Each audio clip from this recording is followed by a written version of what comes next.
यहाँ पर नाज़रीन आपके साथ ब्रेकिंग न्यूज शेयर करेंगे। रमीज राजा नए चेयरमैन पीसीबी होंगे।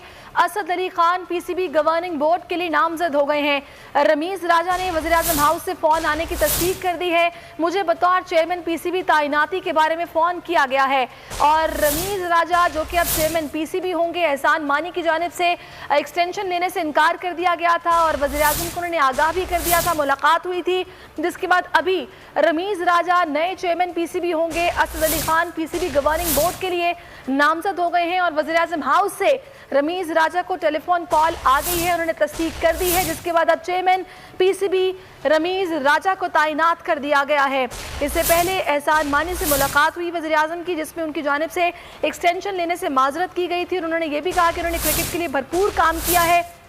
वज़ीर आज़म को उन्होंने ब्रीफ भी कर दिया है और चेयरमैन पीसीबी के ओहदे पर मजीद काम नहीं कर सकता, वज़ीर आज़म को आगाह कर दिया। इसी पर बात करते हैं मेरे नुमाइंदे एजाज वसीम बाकरी से। एजाज, तो अब रमीज राजा को ऑफिशियली चेयरमैन पीसीबी अनाउंस कर दिया गया है।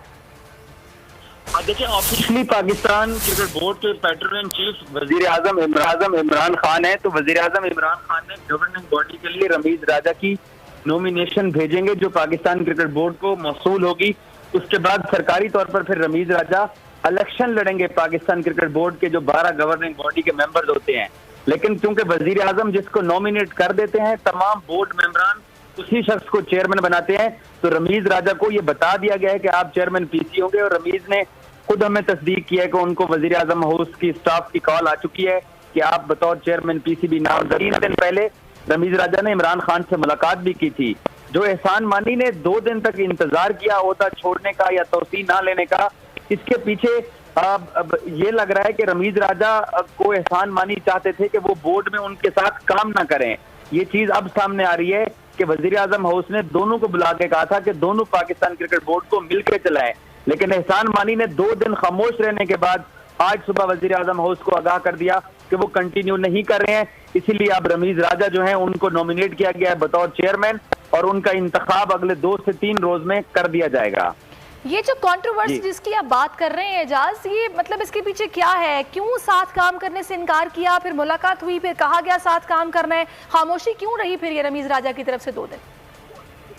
देखिए, ये खामोशी एहसान मानी साहब की तरफ से थी। रमीज तो बिल्कुल क्योंकि फ्रेश थे, रमीज राजा को ये टास्क दिया गया था कि आप पाकिस्तान क्रिकेट बोर्ड को संभालें। और इमरान खान को बोल न्यूज ने 4 दिन पहले भी ये स्टोरी दी थी कि इमरान खान को एहसान मानी के हवाले से बहुत सारी शिकायत मौसूल हो रही थी। सबसे पहली शिकायत जो उनको की थी वो बलूचिस्तान के वजीर आला जाम कमाल ने की थी कि क्वेटा में एक विमेन टूर्नामेंट हुआ था, वहां पीसीबी ने कोई तवज्जो नहीं दी थी। फिर उस टूर्नामेंट को पीसीबी ने रिकॉग्नाइज नहीं किया। सदर पाकिस्तान आरिफ अलवी उसकी क्लोजिंग सेरेमनी पे चले गए। बोल न्यूज को इंटरव्यू देते हुए कहा था कि वो वजीर आजम को शिकायत करेंगे।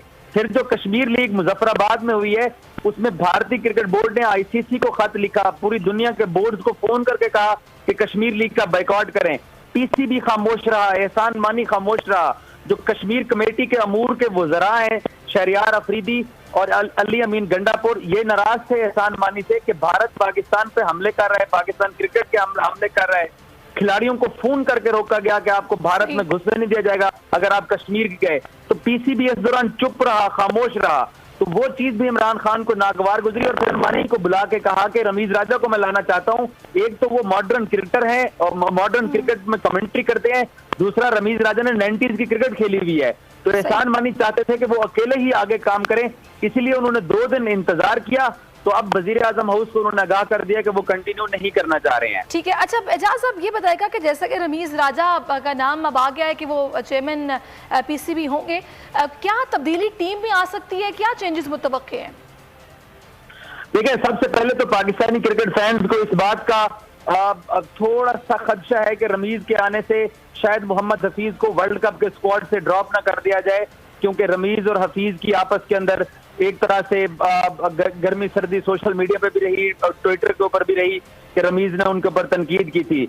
बहुत सारे क्रिकेट फैंस को इस बात का भी खदशा है कि रमीज राजा मैच फिक्सिंग की सजा काटने वाले खिलाड़ियों को वापस इंटरनेशनल क्रिकेट खिलाने के हक में नहीं है, कि जिन्होंने मुल्क को दागदार किया है वो दोबारा ग्रीन शर्ट ना पहने। तो लोगों को ये जागीर खान को ना वो ड्रॉप कर दें, लेकिन वो जिस मनसब के ऊपर आ रहे हैं उस मनसब के ऊपर उन्होंने सबको माफ भी करना होता है और सबको साथ लेके भी चलना होता है। रमीज के आने का एडवांटेज ये है कि रमीज राजा पाकिस्तान के अंदर, देखें पीसीबी एक चीज आपको तस्लीम कर रहा हूँ कि सिर्फ सुपर लीग के ऊपर इन्हिसार करता है प्लेयर्स की तलाश के लिए, सिर्फ सुपर लीग के लिए। तो रमीज के आने से कम वो जो डोमेस्टिक क्रिकेट की तबाही हुई है पाकिस्तान की, वो बेहतर हो सकती है, क्योंकि रमीज खुद यही डोमेस्टिक क्रिकेट खेल के आगे गए थे। आजकल पीसीबी के जब नाम सामने आया था रमीज राजा का, उसके बाद से ही कुछ बातें होना, कयासराइयां होना शुरू हो गई थी, एक तो मिसबाह के हवाले से और दूसरा आमिर की वापसी पर भी। देखिए रमीज राजा का एक स्टांस है, वो जो मैच फिक्सर्स हैं वो नहीं चाहते कि वो पाकिस्तान क्रिकेट में वापस खेलें। अब क्योंकि वो जिस मनसब के ऊपर आ रहे हैं तो उनको सबको साथ लेके चलना पड़ेगा। और मिसबाह के ऊपर जो पिछले 1-1.5 साल से प्रेशर था, मिसबाह उससे अब बाहर निकल चुके हैं।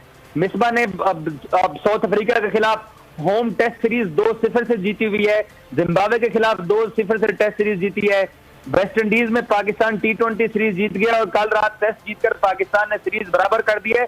तो मिसबाह उस गर्दाब से बाहर निकला है। क्या होगा, वो पाकिस्तान का जो डोमेस्टिक क्रिकेट का ढांचा खत्म हो गया है। हम जो प्लेयर सिलेक्ट करते हैं वो सिर्फ सुपर लीग की कारकर्दगी से सिलेक्ट किया जाता है। और लड़का अब बात ये है कि वो जिस अहम ओहदे पर आ रहे हैं, इस पर उनको सारी पिछली नाराजगियां भुलाकर सबको साथ लेकर चलना पड़ेगा, और इसी मकसद के लिए वज़ीर आज़म ने उनका नाम दिया और उनको अपॉइंट किया। बहुत शुक्रिया आपका एजाज वसीम बाकरी। सब्सक्राइब करें और बेल दबाएं ताकि कोई खबर रह न जाए।